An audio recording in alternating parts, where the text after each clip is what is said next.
Unique design গলা সেলাই tips. এই গলা সেলাই করার জন্য 9 থেকে 9.5 ইঞ্চি একটি টিসি বক্রম মাঝখানে ভাঁজ দিয়ে আধা ইঞ্চি পরিমাণ সেলের কাপড় রেখে একটা মার্জিন দিয়ে নিতে হবে। কেন সাইড থেকে গলার ছড়ানোর 2 ভাগের 1 ভাগে একটা মার্জিন দিয়ে নিতে হবে। গলার ছড়ানোতে ইঞ্চিরেপটা বসিয়ে গলার ডিপ অনুযায়ী একটি দাগ দিয়ে নিতে হবে। গলার ডিপ দেবো 7 ইঞ্চি, 7 ইঞ্চিতে একটি দাগ দিয়ে নেব। গলার ছড়ানো এবং গলার ডিপ একটি স্কোয়ার ঘর তৈরি করে নিতে হবে। তো আপনি যদি আমার এই পেজে নতুন হয়ে থাকেন তো পরবর্তী ভিডিওগুলো দেখার জন্য অবশ্যই পেজটা ফলো করে সাথে থাকুন। গলার ডিপ থেকে 7 ইঞ্চি উপরে একটি দাগ দিয়ে দাগ অনুযায়ী একটি পান পাতার শেপ করে নিতে হবে। উপরের দিকে গোল গলার শেপ দিয়ে নিতে হবে। তো সুন্দর করে গোল গলার মার্জিন দিয়ে নেব এবং পান পাতার শেপ থেকে 6 ইঞ্চি নিচে একটি দাগ দিয়ে 2 সুতা পরিমাণ ভাঁজ লাইনটা কেটে নিতে হবে।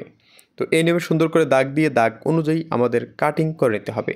পান পাতার শেপটি সুন্দর করে কাটিং করে নিতে হবে এবং নিচে 2 সুতা পরিমাণ সেলের কাপড় রেখে কাটিং করে নিতে হবে। তো আপনি যদি আমার এই ভিডিওটা ইউটিউব চ্যানেল থেকে দেখে থাকেন তো পরবর্তীতে দেখার জন্য ডাউনলোড করে রাখতে পারেন, আর ফেসবুক পেজ থেকে দেখে থাকলে আপনার পেজে শেয়ার দিয়ে রাখতে পারেন। এই নিয়মে গলাটা কাটিং করে নেওয়ার পর একটা টুকরা কাপড়ে বসে নিতে হবে। এবার বডির পার্টের সোজা দিকটা উপরের দিকে রেখে গলার পট্টিটা এই নিয়মে বসে নিতে হবে।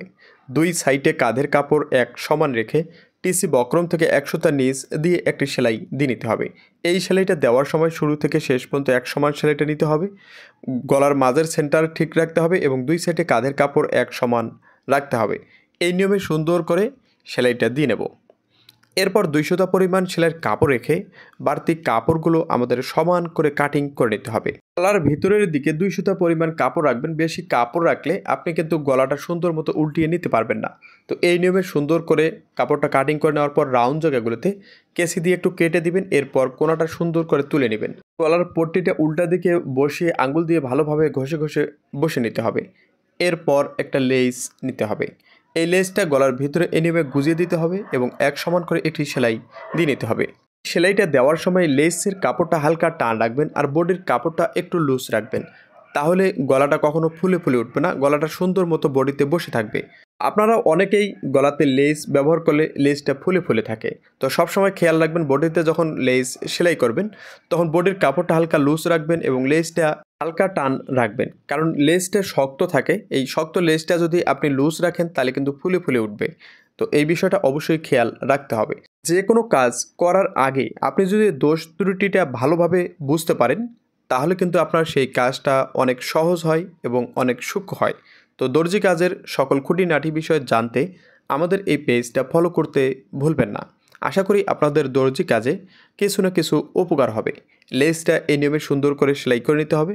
এরপর 1 ইঞ্চি চওড়া একটা পট্টি সেলাই করে নিয়ে পট্টির সঙ্গে এই গলার পট্টিটা বসিয়ে নিতে হবে। তো গলার ডিপ অনুযায়ী পট্টিটা বসিয়ে নিতে হবে এবং 2 সাইড সেলাই করে লেসটা বসিয়ে নিতে হবে। তো এই নিয়মে সেলাই করার সময় পট্টিটা যেন মাঝখানে থাকে তা খেয়াল রাখতে হবে এবং পট্টির উপরে যেন সেলাইটা ধরে সেটাও খেয়াল রাখতে হবে। এই নিয়মে সুন্দর করে টাকটা দিয়ে সুতাটা আমাদের ভালো করে কেটে নিতে হবে। তো এই নিয়মে সুতাটা কেটে নেওয়ার পর এবার আমাদের পুঁথি বসিয়ে নিতে হবে। তো আমরা 3টি পুঁথি একখানে বসিয়ে ফুলের মতো করে বসিয়ে নিয়েছি। আমার এই ভিডিওটি আপনার যদি উপকারে এসে থাকে তো বেশি বেশি শেয়ার করুন ভিডিওটি। ধন্যবাদ।